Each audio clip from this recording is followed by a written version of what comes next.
Welcome to Norfolk Perspective City Slice. I'm Bob Batcher. There's a hot topic in today's environment. You hear about it in the news all the time, and unfortunately there are parents every day that are hearing the words autism. What's it mean? Does it mean a life of being stuck in a room, or does it mean a full life of living in society? And I've got two people who are here to talk about that and an event coming up.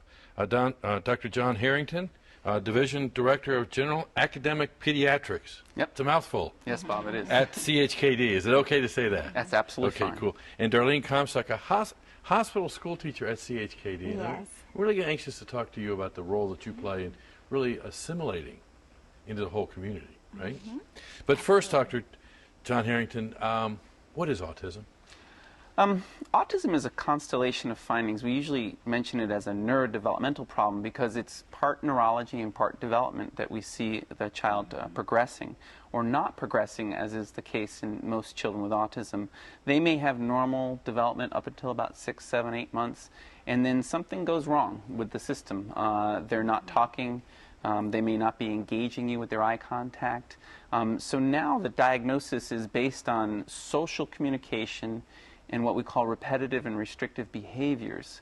And so the social communication is a child doesn't give you eye contact. The child doesn't respond to their name, much like you would if someone yells out your name, you know, Bob, and you turn around, although it's for another Bob. Mm-hmm.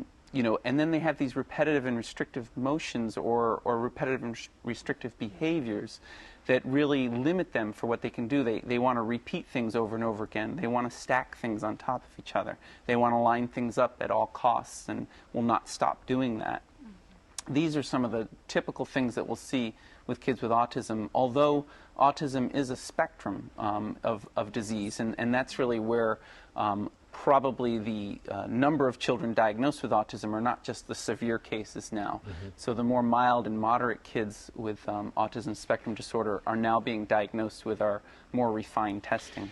Well, I wanted to ask you, I mean, because you hear so much more about it than we used to. In the past, it was, well, that child just has issues. Mm-hmm. Are we seeing more cases of autism, or is it that it's being diagnosed?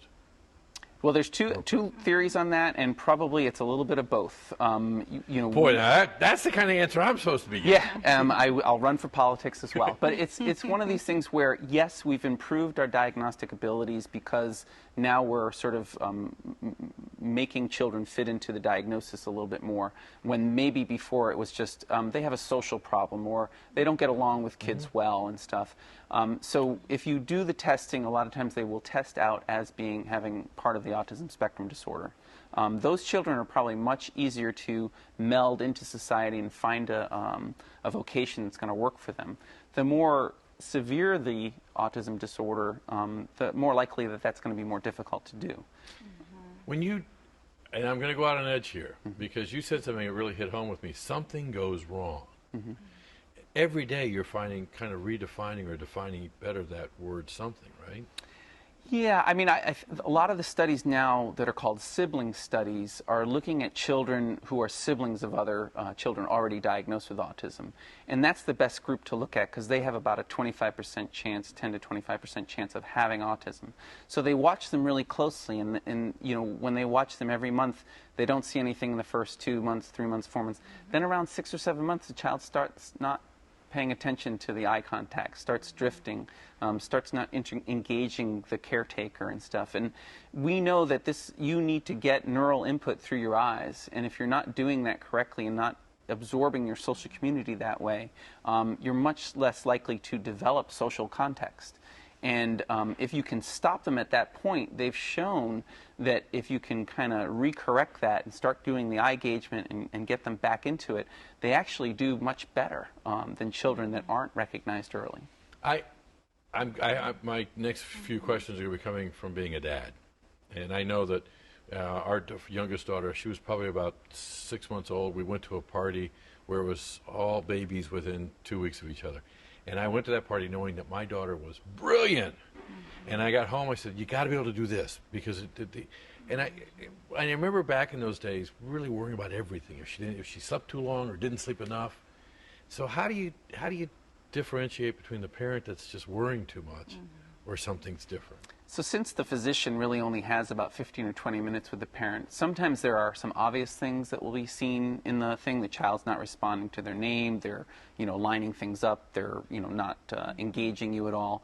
But sometimes we need to use tools, and one of the tools is a screening device. We'll use the modified checklist for autism in toddlers, where it's a 20-question item, yes, no's, and it's looking at those things that the parent might be seeing at home over a whole day.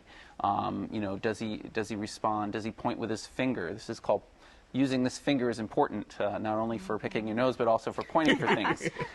You hang around kids, huh? So yes, so pointing at things is very important. What's that? What's that? What's that? Or I want to show you your attention. See that over there. This is important to do because you're trying to engage somebody to look at something else.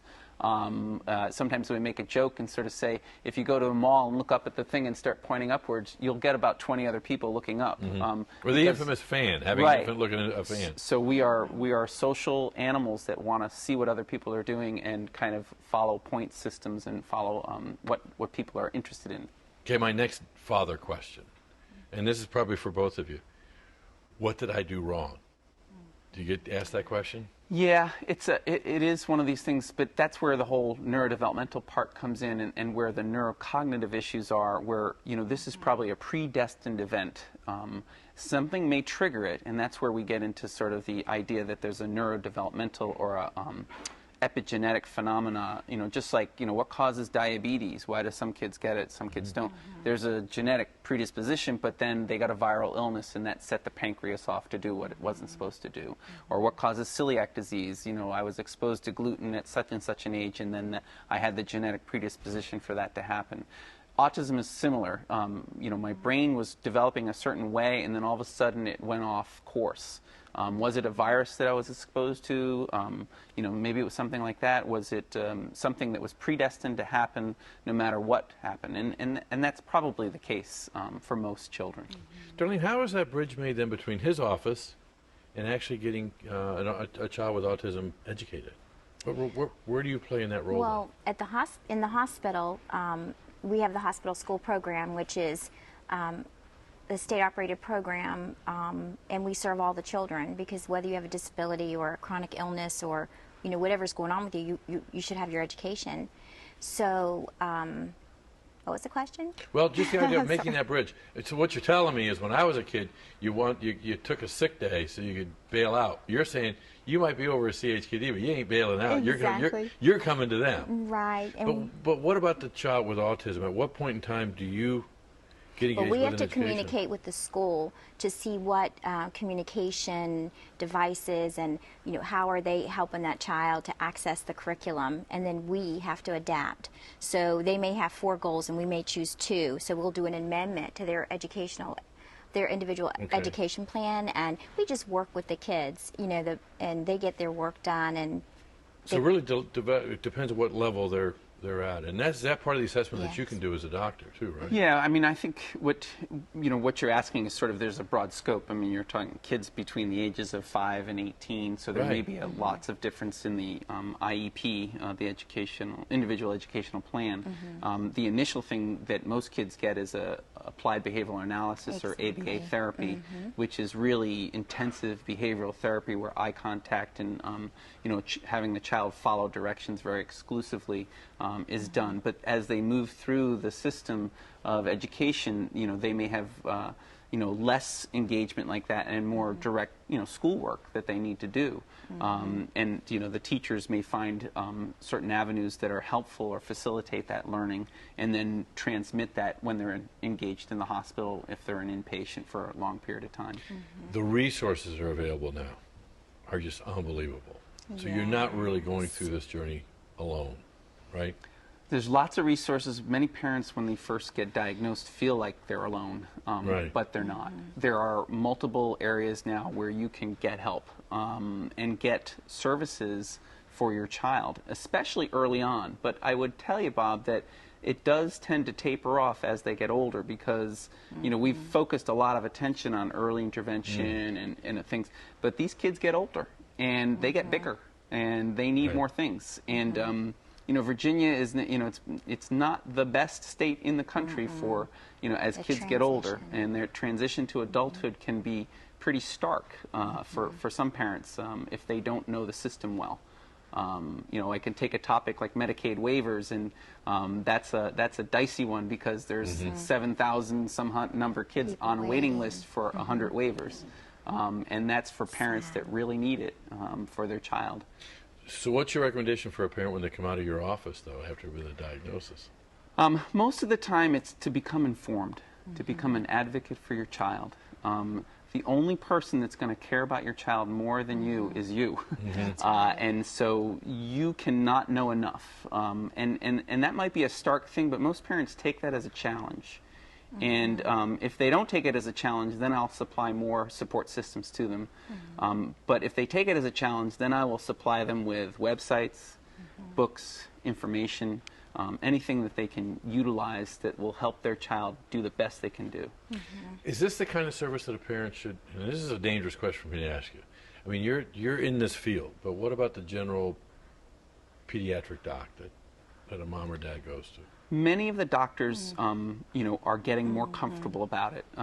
It's funny, I'm not doing this as a plug, but it is something that there's a clinician's guide to autism that I wrote about in Pediatrics in Review. A lot of the residents and physician doctors that I work with utilize this in terms of, learning about the diagnosis, learning what to do in those first few days, first few visits, and then providing the parent with resources is really the key. Because parents are with the child 24/7, and the child is in the school, but the mother or the father or the significant person that's taking care of that child has to deal with that child every day, and they really need skill sets for that. Right. Now, you've got a conference coming up. Yes, we do. Tell me about it. It's called Insights into Autism. We've been running it for about 5-6 years now.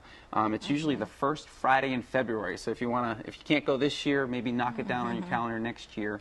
The first Friday in February, and what we do is we bring speakers in from different parts of the country. And this conference is Autism Spectrum Disorders Across the Lifespan. So we talk about things that maybe most people hadn't thought about, like what do you do when your child wants to drive? What do you do when your child asks you those big questions about sex? And they have autism, and you're like, whoa, where is this coming from? Especially if it's functional. I mean, they're so functional. Right. So these are kids that may have social difficulties, but they still have social needs and social wants. So there's lots of things that parents have not, they didn't think of, they weren't thinking it through. They thought, he still acts like he's 5 years old, but his body's 16. What do I need to know about for this child? Who's now a man child or a woman child, and they're getting bigger. So we will be focusing on women as well, because a lot of autism doesn't focus on that. It focuses on the boys and Asperger's and things like that, but we know that there's more to it than just that. So and we'll talk about pharmacology, because that does play a role as kids get older and become bigger. Most people want to medicate them, and that's probably not the best answer for older children with autism. Well, I could keep this conversation going on for another hour, but I'm getting the sign that we need to close up. So February 5th over at CHKD. February 6th. February 6th, I'm sorry. Website? The website is www.chkd.org, and it's /CME. Go for it. Yes, thank you. Thanks for everything you're doing to bring the awareness out, but also I feel very hopeful that we're living in a community where there can be good support. You just have to go out and look for it, too. Thank you. Thanks a lot. Thank you. Thanks for joining us.